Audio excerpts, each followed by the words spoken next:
Okay. Well, I hope you enjoyed yacht music. Can you see my screen, everybody?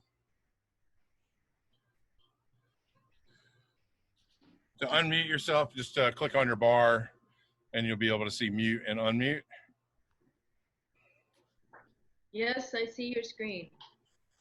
Yes. Yes. All right. Yes, I can see it. So we're going to go ahead and get started.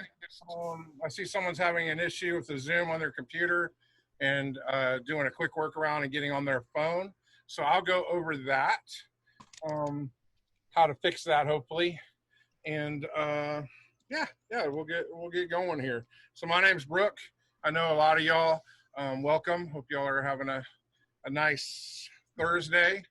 And so let's do this. So this is being recorded, by the way. It should be at least. Yeah, it's being recorded. So I will post that hopefully by tomorrow. I got to get all my recordings done and posted along with the presentation and everything else. I'll explain the particulars of this class, or PD as it were, and here after I go over the self-service stuff. So if you're looking at my computer right now, you should see the dock down here at the bottom of the screen, and at the top we have what's called the Finder bar. On the far right of your Finder bar, you should see your name, and then you should see a little magnifying glass. If I click on that magnifying glass, and let me also say that if you are having trouble viewing my screen right now, then go to your dock and click on the Zoom icon, and that should hopefully bounce you into my my screen. And if you are wanting to do something in your own screen, like you're wanting to follow along and bounce between my screen and your screen, then probably what you're going to need to do, and let me go I took a screenshot of it the other day. You're going to want to go up to your bar, and you should have viewing options, and you should be able to exit the view so that you can actually here we go, I found one. So y'all see this screenshot right here? Yes. Okay, great. So let me see if I can make it bigger. And then up on my top screen, I was a participant in his meeting, and I just clicked on view options, and then I went down to exit full screen, and it made it where I could see my whole screen. And if you're not able to see that up there, all you got to do is bring your mouse up to the very top of your screen, and you'll see what we call the Finder bar. So I'll go back to what I was doing. I'm at the magnifying glass on the top right, and I'm going to type in self-service, and I'm going to press enter, and it's going to open up self-service. There's more than one way to do this. Okay, so two things I'm going to go over with self-service. First thing is, if you have not restarted your computer, or you can't remember the last time you restarted your computer, it's probably a good time to do it before you do what I'm about to do or about to show you. It's also a good thing to do after you do it. Just kind of clears out the cobwebs and whatnot. So the first thing, there's only two things that currently you're going to be able to update or download outside of our school network. And those are Google Chrome. So if you're having issues with Google Chrome or anything like that, what you do is go to self-service, you click reinstall, and it will eventually reinstall, and then you restart your computer, and then it will be updated. So hopefully that will be a nice fix for you if you're having some issues with Google Chrome. We're trying to get that automated, and we're also trying to make where y'all are going to be able to download from outside of our network safely the applications that you see on your screen, on my screen, I should say. But right now, it's only going to be the Google Chrome, and then these are alphabetically. So if you go down to the very bottom, you'll see the Zoom auto update, and you just click reinstall on that, and it will do the update for your Zoom. And then again, after that's done doing it, I'm not going to do it myself right now, but after it's done, I recommend restarting your computer. All right, any questions about the self-service? I have a question. This is Stacy Howard.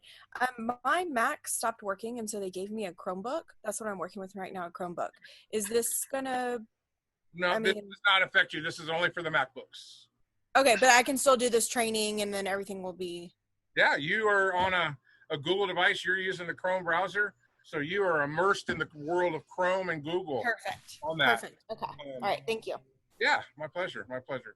So I'm gonna go. This is Lisa Young. If I updated my Zoom on June 1st when it prompted me to, am I good?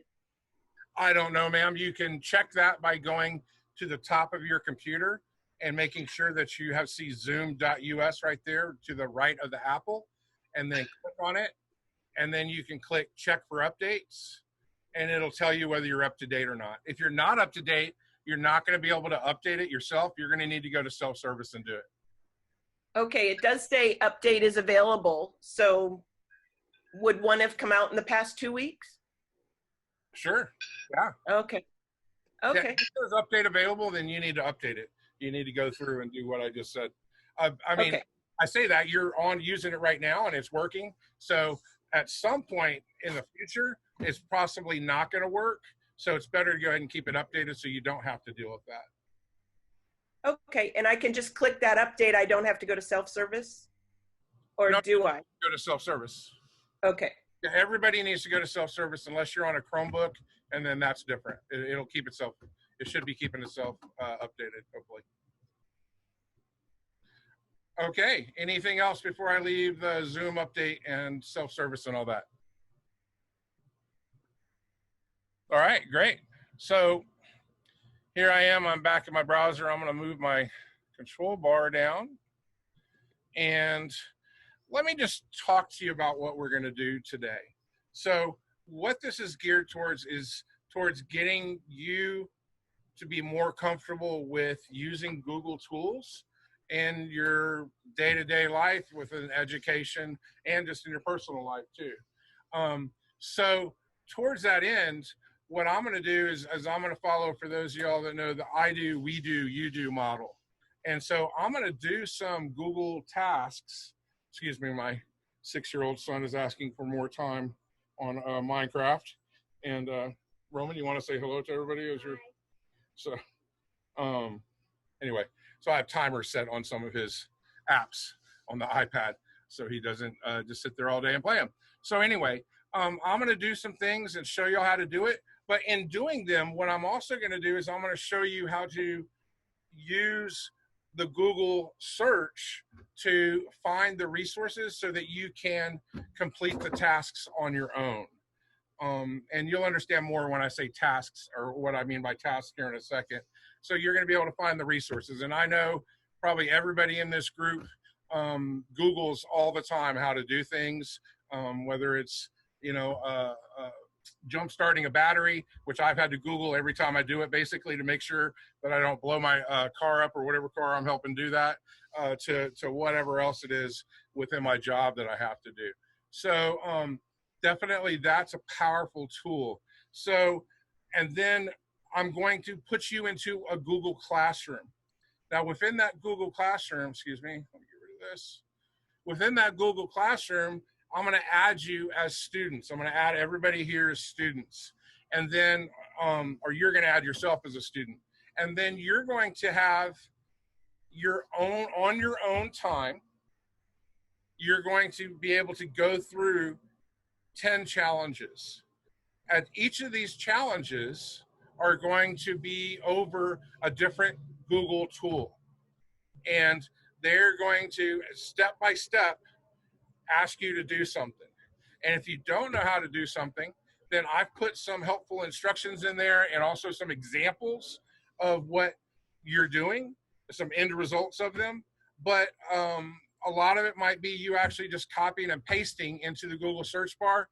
How do you change the sharing permissions? Or how do you add a YouTube video to a Google slideshow? How do you insert that? So that is what a lot of this is about. When you're done with those 10 challenges on your own time, you're going to be on the very last challenge. At the end of it, you're going to email me, let me know that you're done with your challenges. I'm going to check them, And then I'm going to send you a form. You're going to fill it out, and you're going to get a certificate of completion. And then I'll make sure to check off your credit for I think it's a day's worth on this, or is it 3 hours? I don't forget what it is. It should be a day within Eduphoria, and you'll get credit for it. So I'm hoping that's what you came here looking for.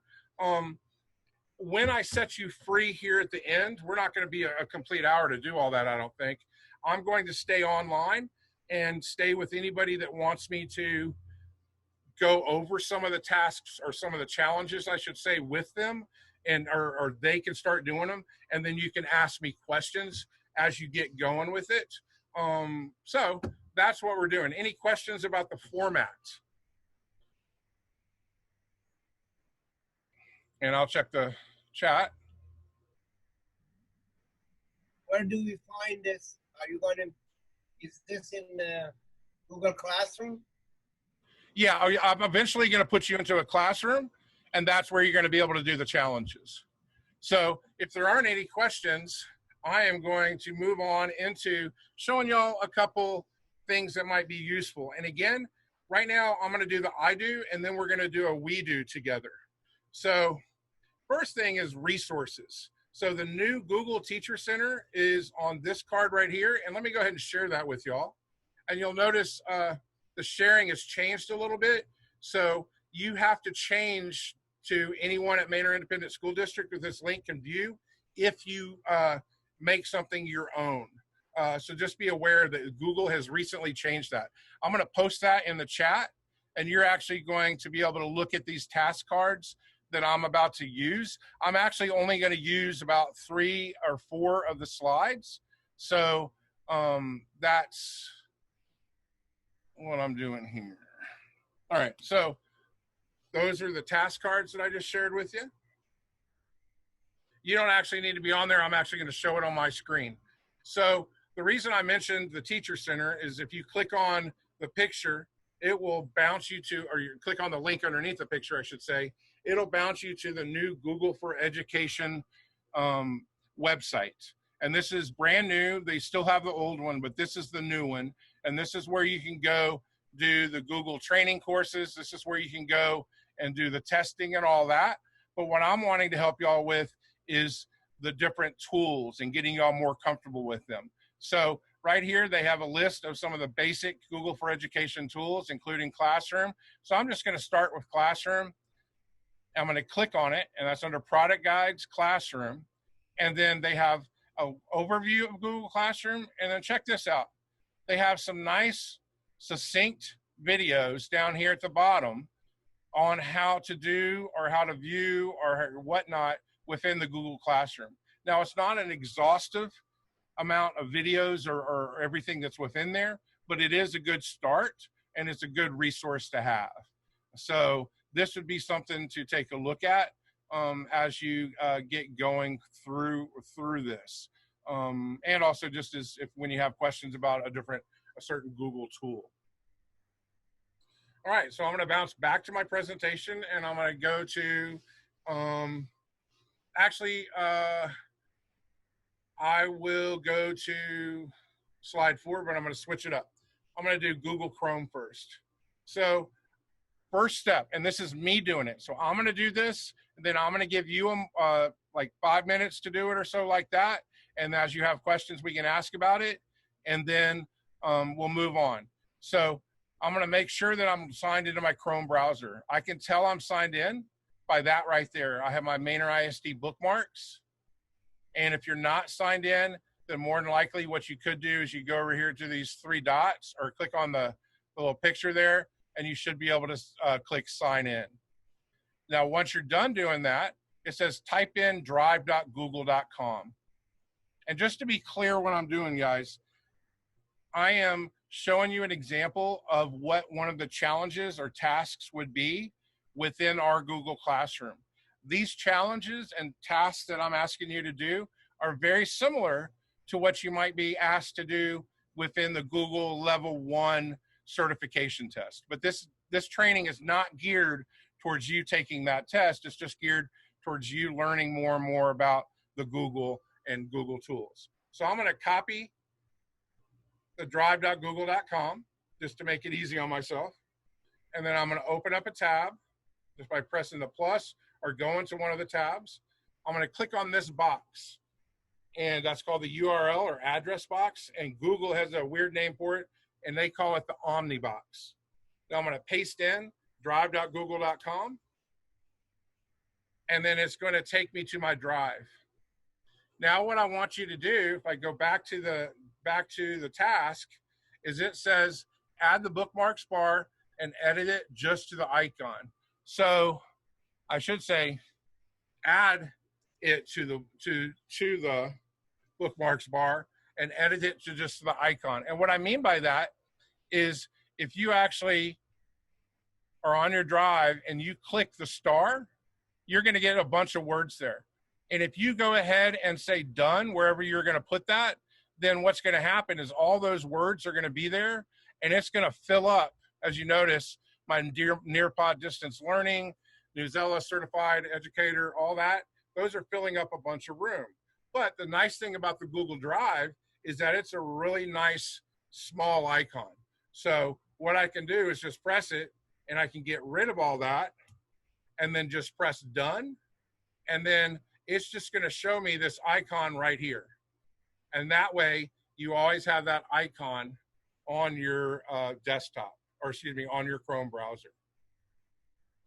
Any questions about the first couple steps that I've done there? I've just done those right there. Okay, so I'm going to go ahead and pin the tab. And what that means is I'm going to make it where, and you'll notice over here, my tab's already pinned. So I'm going to right click with 2 fingers. I'm going to unpin it, but I want to pin that tab. That's the next task. So what I'm going to do is I'm going to right click on the tab I want to pin, and then I'm going to say pin. And now it'll make it small, and it just shows the icon. And I use that for my webmail, for my Google Drive, or something, a website that I am going to frequent quite frequently. And it's been useful for me. Now, to unpin it, I already showed that, but I'm simply going to go to the tab, right click on it, and I can unpin it, or I can actually close it. So I'm going to go ahead and unpin it, and now it's unpinned. One other thing to note while I did that, just so you're just kind of cool to see, if you ever have, and I know in some of the screen sharing I've done with some of my peers, I will see literally, I don't know, 30, 40 tabs open on their Chrome browser. And invariably, one of them is going to be playing some music or playing a YouTube video or something like that. So if you ever have issues of that, you can find the tab, you'll see it playing the music, you'll see that little symbol, and then you can simply right click on it and click mute site. And then you're not going to have any music there. So that's kind of cool. All right.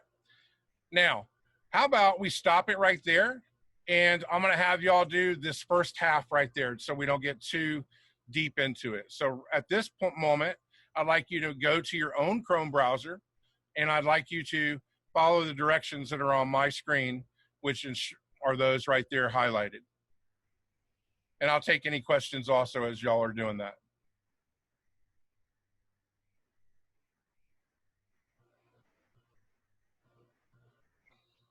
And Lisa Young said, could I just go to the waffle and click drive? And yes, ma'am, you can.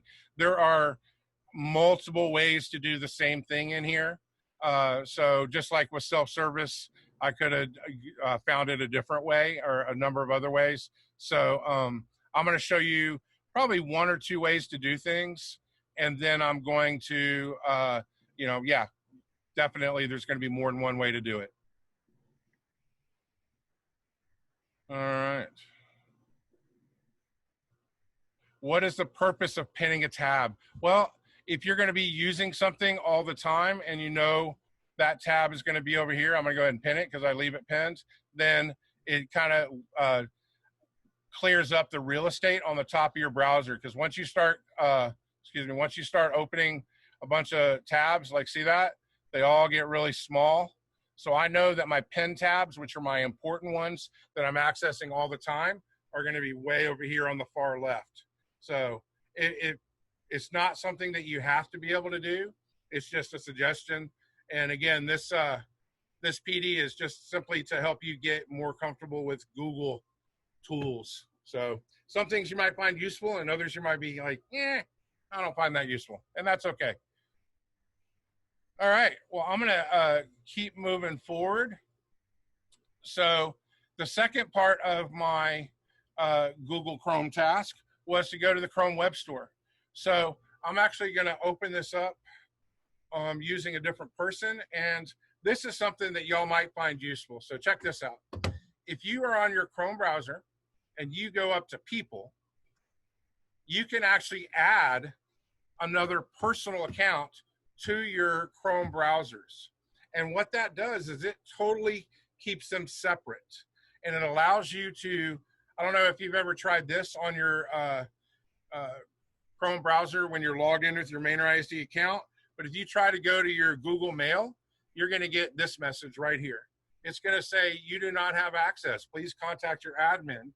And then, yeah, so that's that. So the workaround for that is to go up here, click on People, and then add a person, and then it's going to ask you to log in as that person, or with your new with your account, your personal account, and then you're going to let me move that out of the way. Then you're going to log in your information, and you will be able to access your personal Gmail and your personal account and keep it totally separate from your main ISD account. So for example, I'm going to go up here to People, and I'm going to go, say, to my son's account, Roman, right here. And I'm going to click on him, and you'll notice I have a totally different browser theme going on here. Now, going on to what we're trying to do here, I'm actually going to type in or paste in Chrome Web Store. There it is. So I'm going to click on that first link. And then I believe the instructions said to find a theme that you want to use. So search and install a theme. So I know that my son is into Minecraft. So I'm going to search for Minecraft. And I'm going to choose themes. And then I'm going to see if I can find a theme that will work for him. So I'm going to go ahead and say this one right here. So I'm going to click Add to Chrome. And then you'll notice that my theme is changing. And if I open up a new tab now, well, no, it's overrode that. Then the theme is right here. I have something else going on here, so that doesn't quite work for that. But you saw the color change, so you get the idea. So would y'all go ahead and go to the Chrome Web Store and search for a theme? You don't actually have to install it if you don't want to install it, but this is where you would do that.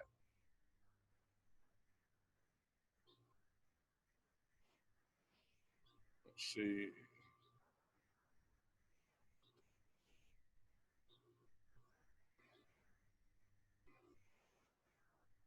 So they're kind of fun. You can just change them around. And one of the reasons I do that is because if you notice, I have a bunch of different accounts on here.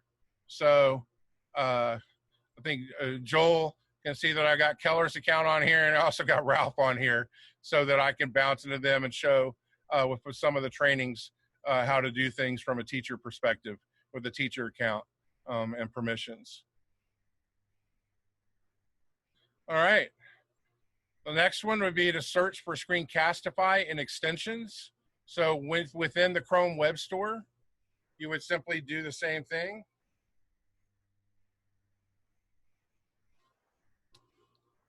I'm going to search for Screencastify. And if you're not familiar with Screencastify, it's similar to Loom. It's going to allow you to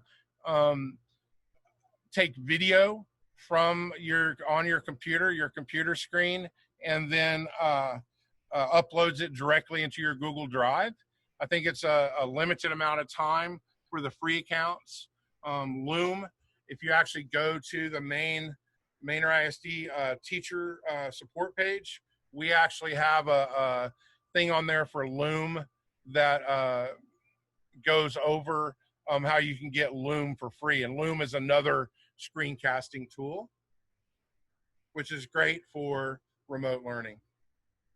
And then you would just add that extension to your screen, and then, or excuse me, to your browser. And then you'll see all my extensions up at the top here. I would just click on, say, Screencastify, and then I would have to give it permissions, and then I could record my screen.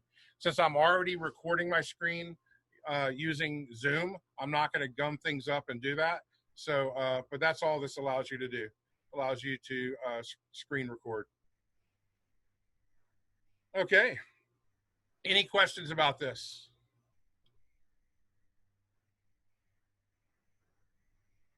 All right. All right, the next one. Let's go ahead, slide 6. I want everybody here to do a search for your favorite animal or athletic team in the Google search bar. And then I want you to click on images. So I'm going to go to my Omnibox or URL address. I'm going to type in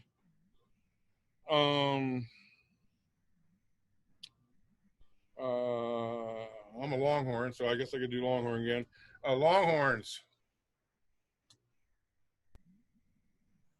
Actually, you know what? I'm going to send a shout out to Jacob. So UTEP. So I'm going to search for UTEP football, and then I'm going to click on images. And then this is part of our digital citizenship with our students. Now that I'm in images, I want to make sure that I can actually use the images that are here. And so I want to look at their usages. And so going back to the instructions, now find only those labeled for non-commercial use. So wait a second. If I wasn't here about to show you how to do that, how could I do that? So it's kind of me asking myself a question there. So what I would do is just copy the instructions. I would paste them into the bar, and then I would just type in Google search images. And then right there, I see CNET has something from 2014 for that. So that might not be the most useful. So maybe if I scroll down a little bit, I see that Google actually has support.google.com has a way to do it. So I click on that. And then I actually can see how to actually do this. So sometimes you might be better. Some people are better served by videos. So if that would help you better, you can click on videos. But again, just like our students, you want to look at when the videos or the website was last updated, the instructions were put in there. So here's 2018. So I can actually go and change the search parameters, or I can just go in here. Let me go back to my image. I click on tools, and then I click on usage rights, and right there, labeled for non-commercial use, reuse with modification. And look what happens. It changes quite a bit. So the rest of those images, we're not supposed to be using on our presentations, and so on and so forth. And same for our students. Brooke, what does modifications mean? Does that mean that you're using it as it is, or are you cropping it, or? Well, I think you hit the nail. So with modification means you can modify it. I think if you wanted to non-commercial reuse, and then without being able to modify it, you would have to click this one right here. Okay. Which one would you use if you wanted to use it in a Nearpod that's going to be commercially sold, or? Well, then you would definitely want to use it for non-commercial. One of these two. It depends. If you're going to modify it, then I would do with non-commercial reuse with modification. And then if you're not going to modify it, then I would use the bottom one. And definitely, I think within Nearpod, they ask you to do the resources at the end of the presentation. Okay. Great question. So, another thing is, this is rich. Like if I want to search for an apple And there are a lot of times within a presentation that I want to have it be transparent, which is also another way is to say .png.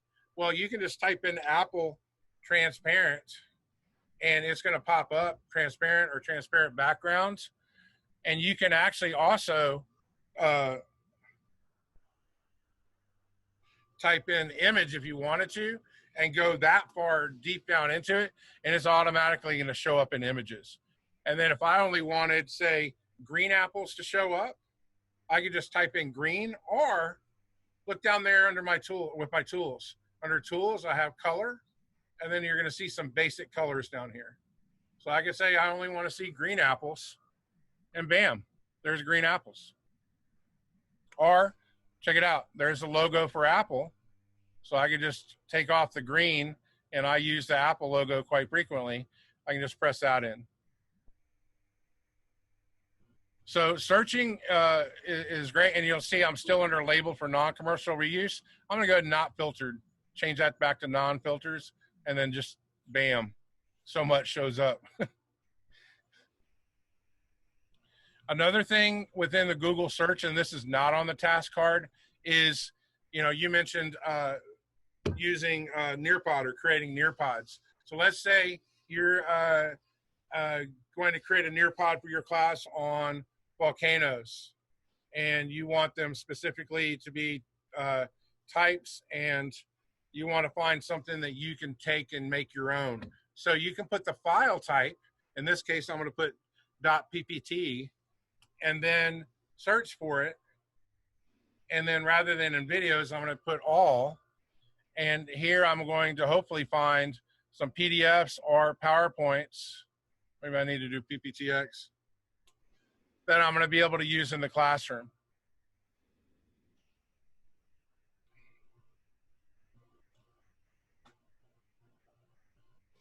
And then, of course, you'd have to make it your own, download it, and then you could put it into, once you change it and do whatever you need to do to it, you could go and put it into, you know, a Nearpod or whatever else you wanted to do. So it helps you find things out there with certain file types. Looks like this one ended up being a PDF. I have a question, young man. Why, yes, bring it. On the previous subject that you said that then you went to go add people, there is a place every time I want to do something in Google, it said you're not permission. Like you don't have permission. After I add my other account, Google account, would that go away?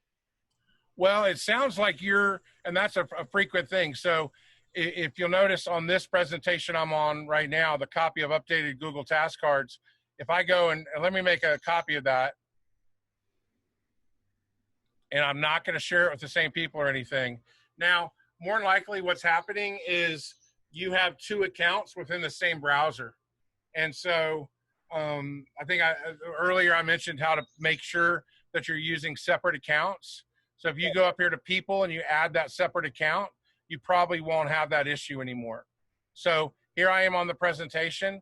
If I go over here to share, by default now, Google, well, let it load up. By default, Google says within the link, only people added can open this link. So if I want to change that to Manor Independent School District, I can do that. And then up here, that's where you go and add people. So it sounds like you're fighting between a personal account and a work account. Actually, that's what within the Google Classroom, there's something I want to do and say you're not permission, ask for permission. And then I say, okay, Brooke, where are you? And well, you know, if you take a screenshot or something, you can send that to me, or we can have you can send me an email. We can maybe have a short meeting, you know, on Zoom so that I can see your screen. But without seeing your screen in specifics, I'm going to venture and say that more than likely it's probably permissions. You're probably fighting between two different things. So I'm going to keep moving forward because I'm about ready to put y'all into the Google Classroom, and we're already almost 40 minutes into this, so I don't want to keep y'all past your time. So going back to here, that's the idea of the tasks, ladies and gentlemen. So what I want you to do now is I want you to open up a browser window, and I want you to, and you can do this any number of ways. You could go over here and press the plus button, and then if you have the waffle showing like you do on your drive, you can click on it, and I want everybody to go to classroom.google.com. You can either type that in, or you can navigate there using the waffle or honeycomb or whatever you call it. So I want everybody to get to the classroom.google.com. All right, while you're doing that, I'm going to get the class code.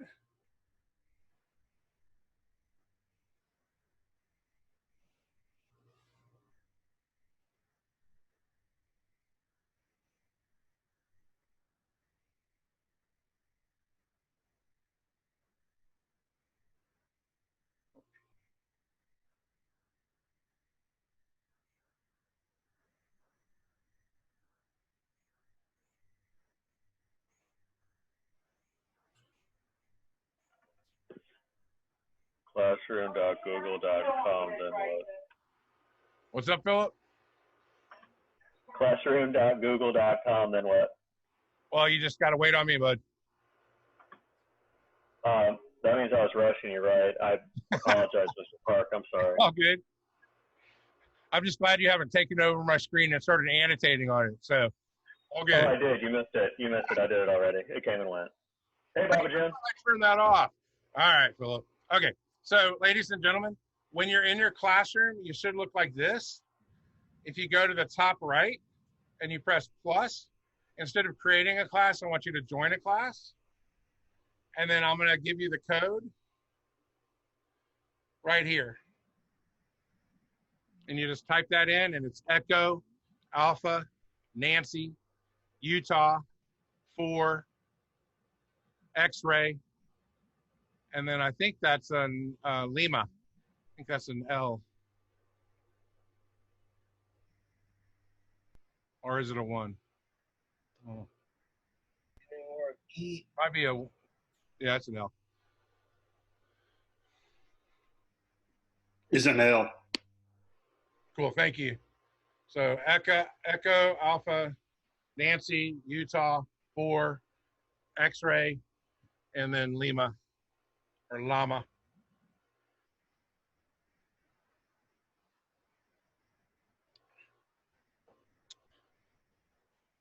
All right, so I'm going to click on my classroom, and then you'll notice the stream. I would imagine a lot of you here, especially secondary, are getting used to the Google Classroom. So navigating it as a student is a great thing for you to do, just because I always suggest to people to try it from the student side and try it from student devices. So that's a good thing to do this. So if you click on, I'm going to click on people and start seeing who all showing up. Great. And then I'm going to click on classwork, and I'm going to actually, let me go and do this as a student real quick.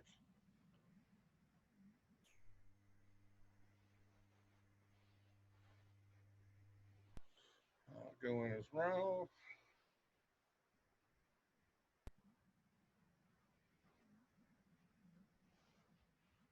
I need that code one more time.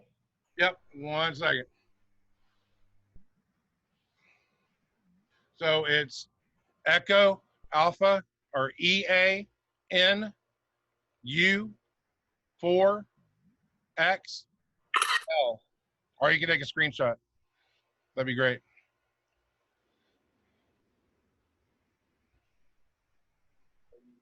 And there's another great thing to know how to do, ladies and gentlemen. Taking a screenshot with your Mac. Does someone want to share how they just did that? Shift Command 3, Shift Command 4, Shift Command 5. These are godly amazing things. Yeah, they really are. So yeah, thank you for sharing. So the Command Shift 3, 4, and 5. I've actually never used the 5. What is that? Oh, look at that. Okay. Thank you for sharing. I learned something new. So yeah, Command Shift 3 will take the whole screen, like print screen on a PC, and then Command Shift 4 will give you the little crosshairs, and then you can take just one part of the picture. So I have another program on here that's kind of overriding that, but yeah. Don't let me get into this class. So if you see PowerPoint, please, it says this code is invalid. Make sure you type. This is crazy. Okay. Well, you know what? Let me paste it into the chat. Maybe you're typed it in wrong. So let's see. That might have been a good thing to do from the first place. Yes. There we go. So it's in the chat.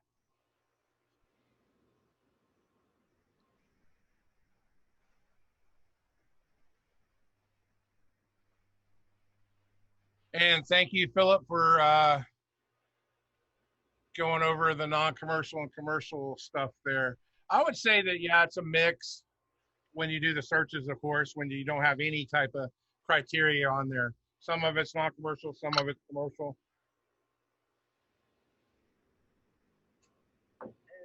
A lot of times, if you'll go to the website, you'll be able to see it there. But yeah, thank you for sharing. That's definitely an important thing to know.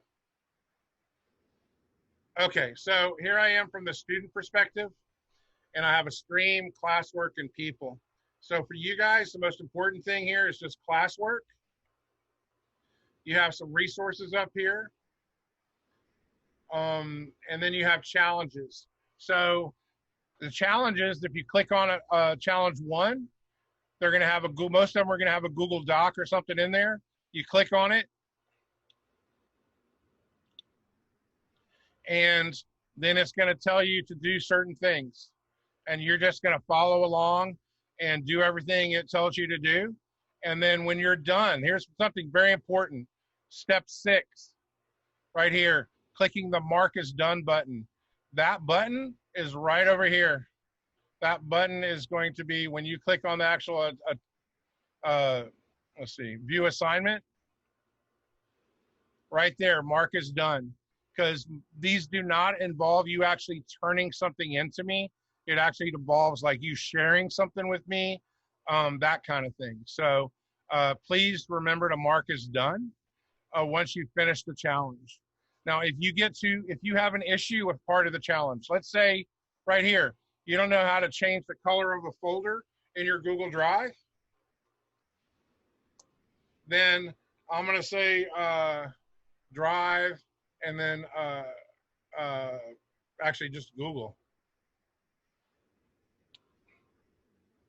And there's a video that'll show you how to do it. And then right here from Google, how do you change the color of folders? That might help you. I see it's within a team drive, but it's probably might be similar. And you can just keep going down until you find something that works for you. I usually like to watch the videos. It's telling me to start it at 14 seconds in. So that might be a good way to do it. And then I go back in here and would use that to change the folder. So for example, within Google Drive, there's a folder. You can right click on it, and then I can change the color. And that's one task. It's as simple as that. Some of them are going to be more detailed. Some of them are going to involve you going back to other challenges and using some of the stuff that you've already created. And then when you get done with all of your challenges, then you're going to go back in and the last challenge involves you emailing me, letting me know you're done. And then I'll go through and do a quick check. And then I'll send you a form that you'll be able to print out as a certificate for completing the class. And then I'll give you credit in Eduphoria. Any questions?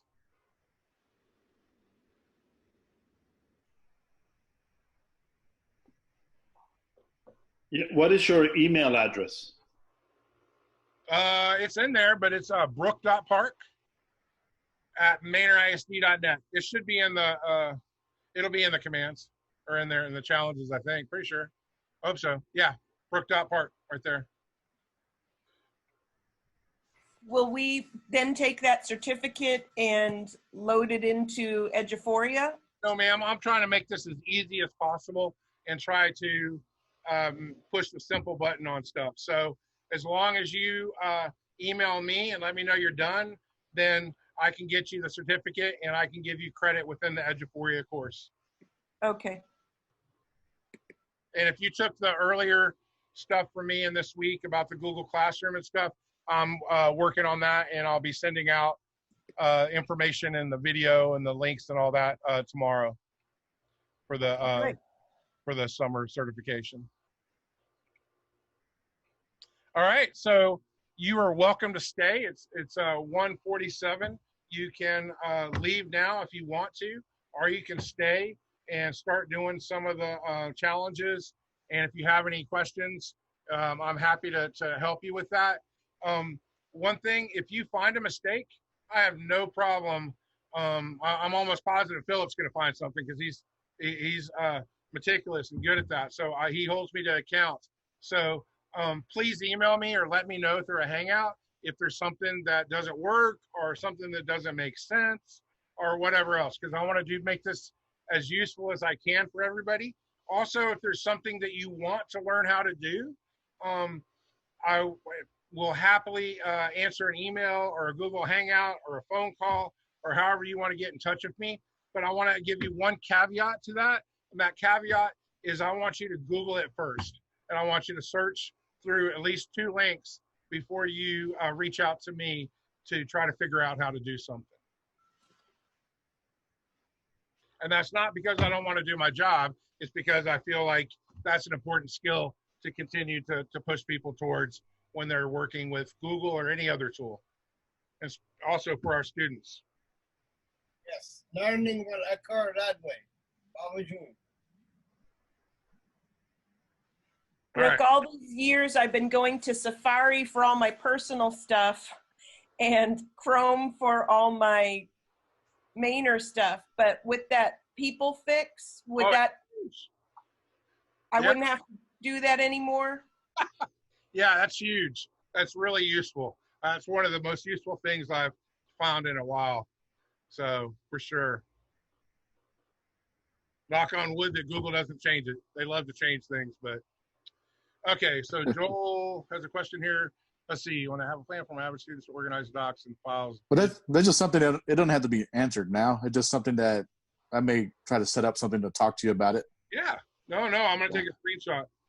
You want to because I don't want to waste anybody's time, but because you're doing a good job. Oh, it's not a waste at all.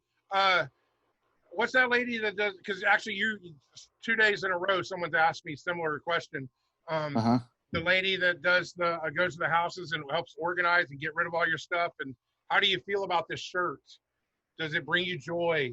That lady. Anyway, kind of do something like that. Google Drive, organize it, because I hear you. Yeah.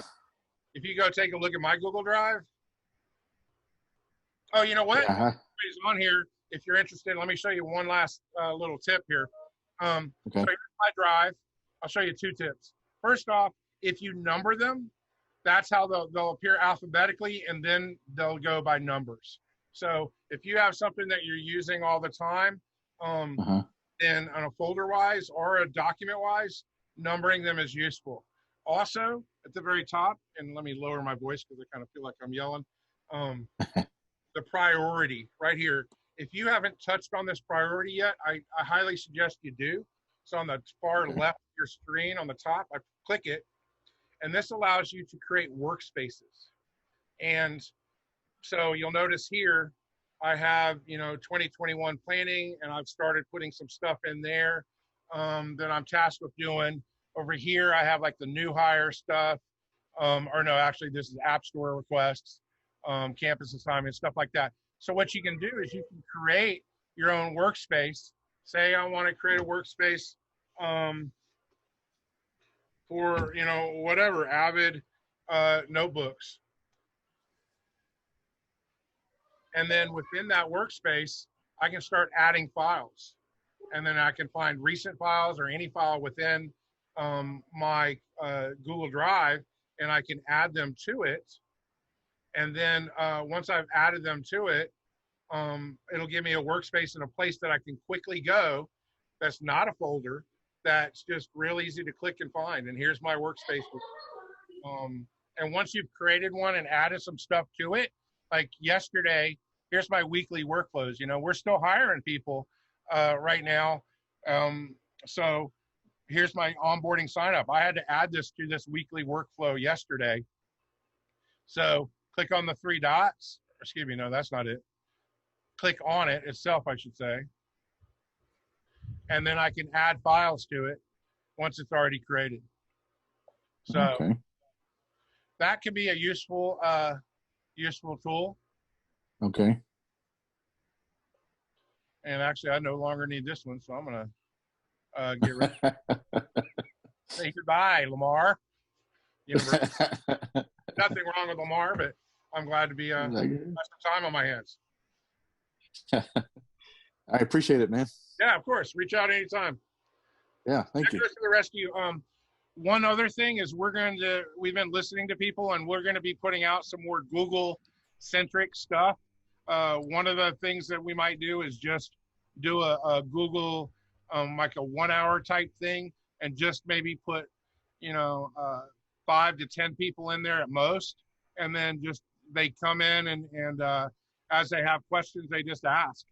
So I know we had the gentleman earlier saying he had an issue with the Google Classroom and if fighting with him. Now it won't be like a tech, I can't fix stuff, but I can help with the other stuff hopefully. And you'll see me Googling. So Brooke, I come from the typewriter days. Oh yeah. So type right now. And Microsoft Word had been my, first thing that I'd used. And so I'm having a bit of a trouble just spatially understanding Google Drive. Okay. It's almost kind of like a block.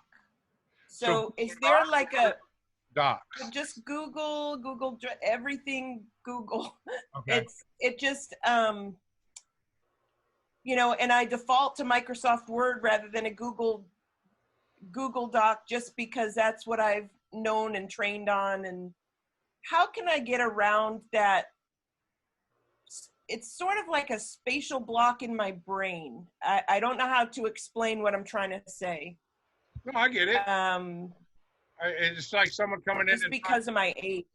No, I think I totally get it. It's when people come to us and they've been doing a PC for their whole life, and all of a sudden we give them a MacBook, and we expect them to learn how to use the trackpad with all its fancy mission control and swiping left and swiping right and all the other things that you can do with your MacBook. And they're like, well, how do I right click? Where are those basic things? So yeah, I think that was me also. I attached a mouse to my MacBook. Sure. So I think the basics, we all learn differently. So for me, it was like when I'm trying to learn keyboard shortcuts to kind of make my workflow quicker, I'll go get a few of them that I really want to learn, and I'll write them down and put them on a sticky note, and then I'll use them until I can learn them, until I know them, and then I move on to something new with that. So that's one thing to do. Another would be, to do that, but do it with, going out there and trying to find some some resources through Google on, learning more about Google Docs or Google Drive organization. One thing I can share with you that's been really nice though, I'm going to open up a Word document on my computer, and then I'm going to save it to my desktop so it's going to be easy for me to find. Or save a copy of it. Let's see.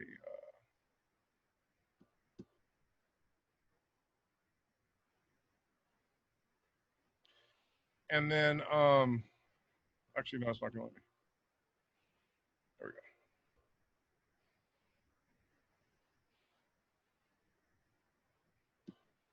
So what I'm trying to show here is that one of the nice things that you can now do is you can actually upload a Google PowerPoint, a Google Doc, a Microsoft Word, Microsoft PowerPoint, Microsoft Excel, and you can actually edit it within the Google without changing its file type. So I'm going to go to my Drive. I'm going to click on New. Whoops. I'm going to click on File Upload. And of course, I could have done this by dragging and dropping. And then I'm going to find it, and I'm going to open it. And I think it's pretty small. That was a really cool program. I'll talk about it while we were waiting. It was Dell was loaning us some laptops, and we were going to do Minecraft with some elementary girls at one of the elementary campuses to try to get our foot in the door of Minecraft in the district. So anyway, cool. so here it is. I'm going to click on it.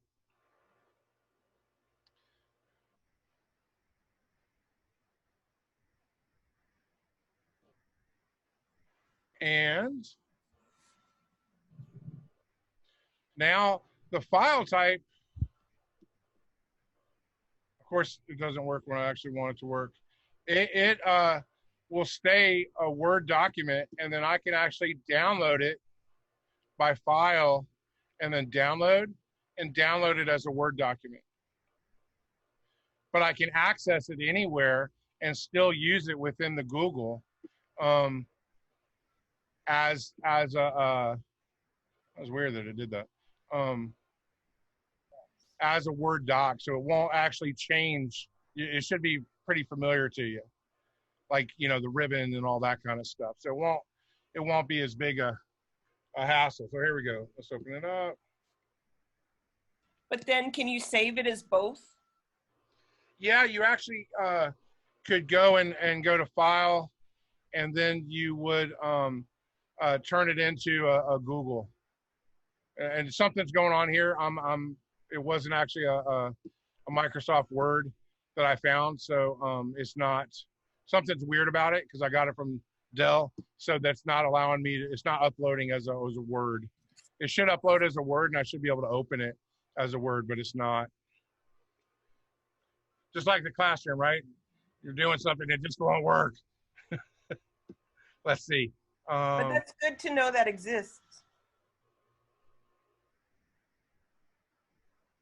Because then it makes the Microsoft Word document more permanent, right? Because it's in your, then it's loaded into your Google Drive.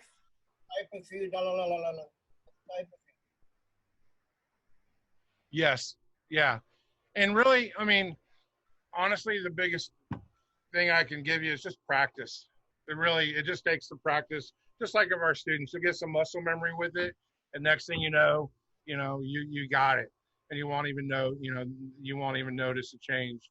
I mean, especially if you're, going through it, and when you run up against the wall, you start Googling it, you start watching some videos, and if you can't figure out how to do it, then reach out to Jacob or I, and we'll do our best to help. Okay. For sure. Thank you. Yeah. I think my Google Drive is set up kind of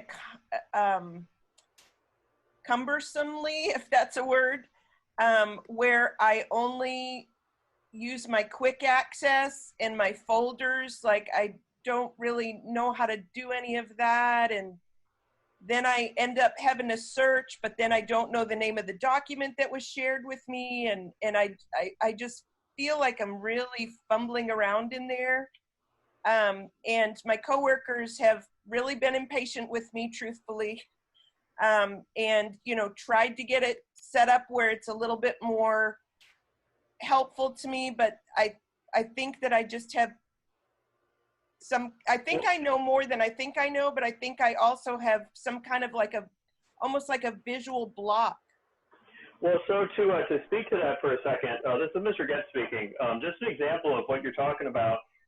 We've got a staff directory that we updated with Google Voice and cell phone numbers, and I spent 20 minutes trying to find that staff directory, which was a Google shared Google sheet.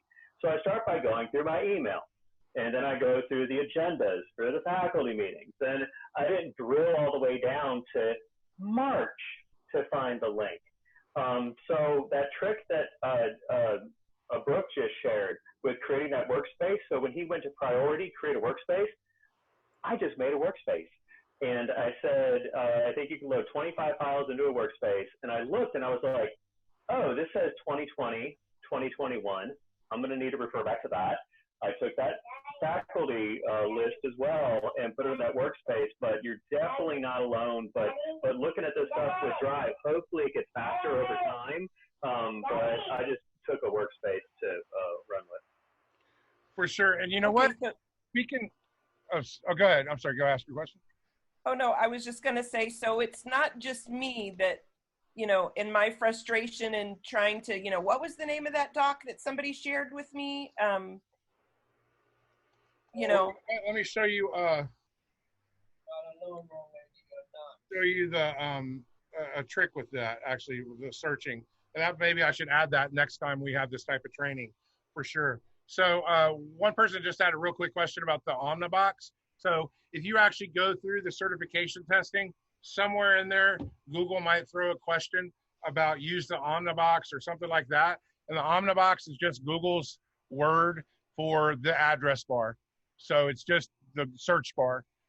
So search bar, address bar, or Omnibox, you name it. So going to Google Drive and finding stuff, let me show you a trick that I use quite frequently. I go up here to search in Drive, and I click the down arrow automatically, and I try to start eliminating and narrowing it down on my own. So there's quite a few times that my colleague Jacob will share something to me, and I know I'm looking for a PDF. I know that it's owned by Jacob. And then I don't know the location, but I do know that he has touched it. It's probably been modified or uploaded within the last 30 days. And then if I happen to know any kind of search term, I go ahead and put that in there. But I'm just going to look right here because who knows what he named it, and try to find using those criteria. And, well, didn't come back with anything. So let me change making me look bad. Let's change it to spreadsheets, which he probably wouldn't share that frequently. I'm sorry, was that addressed towards me, Brooke? No, this is just anybody out there about how to narrow down the searches. And so here I find all the spreadsheets that Jacob owns that I have access to when he's edited within the last 30 days. And so that's a quick and easy to eliminate. You know, and if you don't happen to know the owner, then you can say, you know, just not owned by me. And because you know that you're not that one, so that can help. Oh my goodness, that is so helpful that I didn't know that was there. So another thing that I do is I use this shared with me over here, but that can get lost because when we're all using those shared folders at our campuses, there's a ton of stuff going in there, and a lot of it's getting shared with you just by default, even though you don't have anything to do with it possibly. But I also do use this with over here on the left side, shared with me, and I'll go look through that and see if I can find, you know, what I'm looking for. And, you know, it does. That helps. That can be useful also. But I found the biggest one is just pressing that down arrow and then start trying to narrow it down as much as I can. So what I've been doing is kind of what Philip mentioned, where I've been searching through my email for that person and then finding the link that they shared with me, but maybe that's a harder way to do it. Yeah, I mean, you know. Now that you've shown me that I can search by owner, that would be good. Yeah, if you know the owner, right? I mean, yeah. So, will it pick up a keyword if you don't remember the exact title of it? Will it pick up keywords? I didn't go down far enough. Sorry. So you can do item name, has the words. If you know it's shared with someone else, say on your team, you know, that might help you eliminate it, or help you narrow it down, I should say. Last night I was in a Google Doc and I made some changes, but then I wanted to revert back and I had already closed it out, and, you know, so I couldn't use the back arrow. I had deleted some information.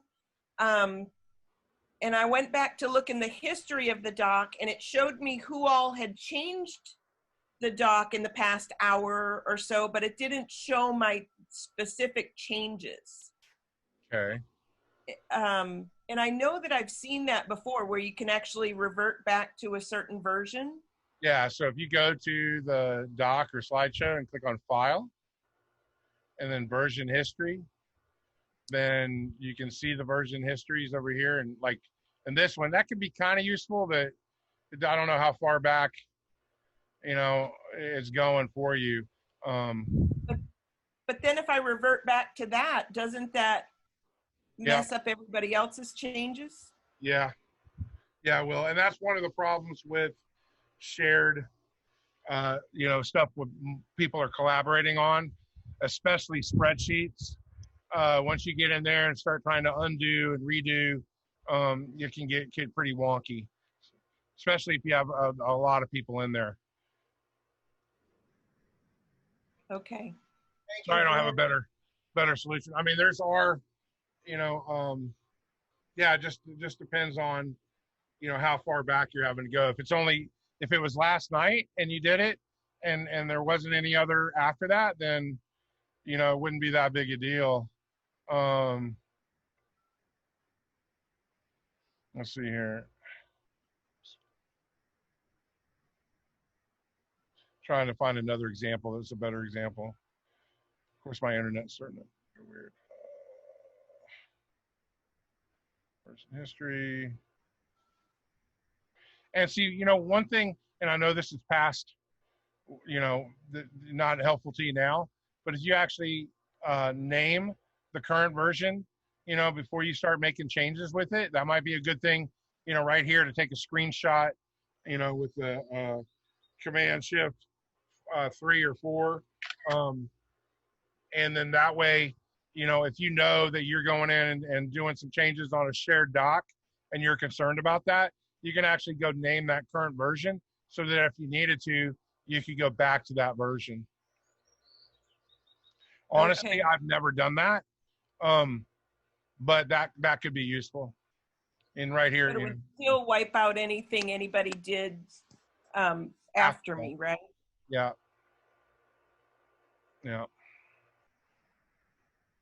And really, the owner should be naming it, not just a participant, right? As far as the version? Yeah. If you're a collaborator, I don't think that's, I don't see an issue with that. You might want to ask them if that's okay, but yeah. I don't know the particulars of like what was shared or what type of doc or what it was, but yeah, if you ask, worst they can say is no, please don't do that. But I don't know, there's not really a reason for that other than if you do revert to it, then it would change anything or take away anything that had been done after that. I had just deleted some names of some kids in summer school that had dropped out before we started, but then one of the kids was actually moving to first grade, so I did need her information, but I had already deleted her out. Gotcha. So I was trying to go back and get her information, but then I was going to lose everything, all the other changes. So. Yeah. So I don't have a better solution for that. What would I Google before I ask you to change that person thing? Is there a good video I can watch so I don't have to deal with going back and forth between Safari? Here? Yeah, sure. I don't know. What is it? Use people, Chrome browser.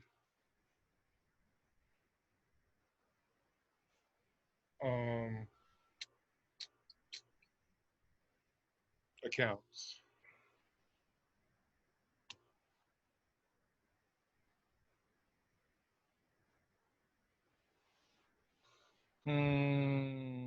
Definitely not that one.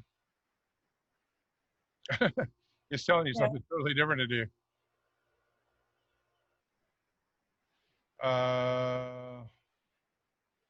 It's probably such a simple thing. There's no directions for it, but I didn't quite catch it. So. Yeah, they should have it up there. Use people, Chrome browser, multiple accounts. Let's see, Mac. Because I think on my wife's, I was not able to get her there. No, I was not able to get it.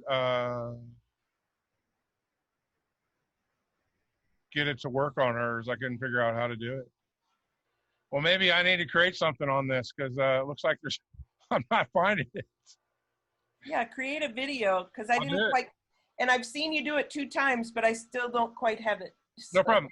Well, do you want to, if you go to your Chrome browser, I'd be happy to walk you through it. And if anybody else have a question, let me show this to her and then feel free to answer or ask a question. So if you click on your Chrome browser Okay. and then go to top left and look to the right, and I want you to go to the middle of it where it says people. And then on Okay. you should just see add person, or you might see your account there. And so click add person. Okay, I added one, but then it named it person 2. Well, it's probably because you didn't log into it. So no problem. So click on that one. I just did the same, and you should get like a blank Google screen, right? Okay, it's showing make Chrome your own. Okay. So you know what? Let me unshare. Wait, am I sharing anymore?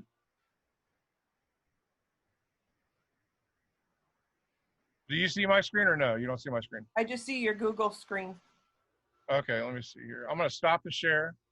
And what I want you to do is go to your bar, and I want you to click share screen. And I want you to click desktop. And then on the bottom right, click share.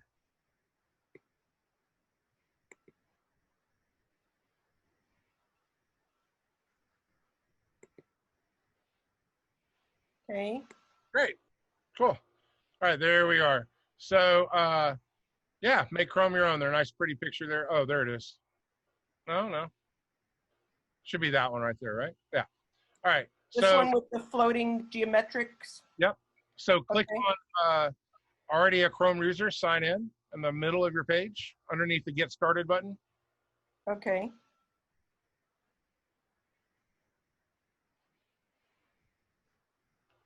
And then do your email. The personal one or my email? No, you want to do your personal, whatever your personal Gmail is.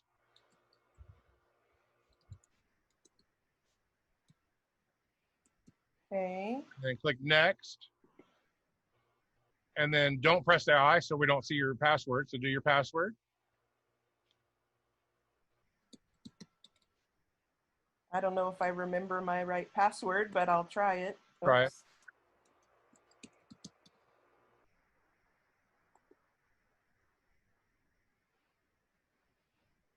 All right, just give it a second here. And then you always want to sync. So press yes, I'm in. And then now go to the top right, to the left, to where the waffle is. No, you're right. On that screen, go where it says Gmail. Click on Gmail. Click on what? Go down a little bit and to the right. You see the words Gmail and images, and then there's Oh, yeah. Okay. So now you should see your personal Gmail. Yay. Now you won't fight with it. Yeah? And Awesome. so what I recommend you doing is go to the Chrome Web Store on at least one of them, one of your browsers, and I would choose a theme.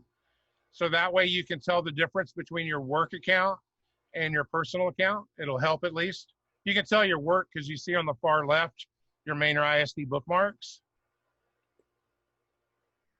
Where do I see those? Right there, you see, right there to the left, down. There's a folder that says main ISD bookmarks on the far left of your screen of your Chrome browser. Go down underneath the home button. Go up right where there it is. There you go. Right there. Okay. Click on main ISD bookmarks. That's how you can tell you're a mainer. That's one way that you know you're logged in as the mainer when you see that. Oh, okay. So anyway, you can change the But theme. then that will change when I click into my own personal. Well, then it'll be different because right now they look the same as far as the color scheme. But if you change this color scheme and you know that your work one is rose and you know that your personal one is red, then you won't have any confusion ever about which is which. Oh, I see.